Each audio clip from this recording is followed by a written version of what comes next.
Hey yo sa mga kagengeng natin dyan, what's up for today's video? Mukbang ang trip natin ngayon mga kagengeng. Dito tayo sa Jollibee Kuala Lumpur. Kuwait nga pala mga kagengeng. So una natin binakbakan yung patatas dyan mga kagengeng. Siyempre first bite natin sa ating chopper. Unang kagat dapat mga kagengeng may kasamang patty. Siyempre pangalawang kagat meron pa rin kasamang patty yan. At sunod naman natin bakbakan yung patatas dyan mga kagengeng. So patatas tayo dyan. Siyempre ketchup dyan, may sausawan tayo dyan mga kagengeng.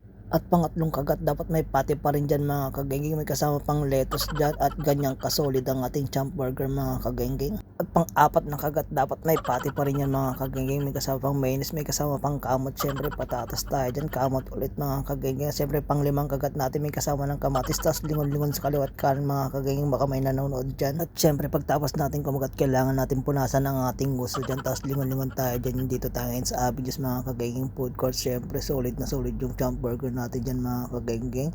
At yan last bite mga kagengeng, lumingon-lingon pa tayo dyan, baka may nanonood ulit dyan mga kagengeng. Siyempre last bite natin yan, solid na solid yan mga kagengeng. At yan ubos na nga mga kagengeng. At pagtapos natin bakbakan yung burger, patatas naman dyan yung babakbakin natin mga kagengeng. Dapat si masarap siyempre bulunan ako dyan, kailangan ko mag-drinks pineapple juice yung drinks ko dyan mga kagengeng.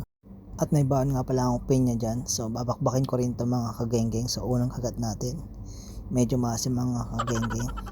Siyempre pangalawang tikim baka natsamba lang sa maasim. At kita nyo naman dyan napakakatas yan. So panghuling kagat na mga kagengeng, hindi ko na kaya, sobrang asim, ayoko na, hindi ko na kaya tapusin ito mga kagengeng. So ito nga pala yung mga binakbak ko yan. At yan kita nyo naman nabakbak lahat maliban sa pinya dahil napakaasim. Salamat sa pagsama, peace yo.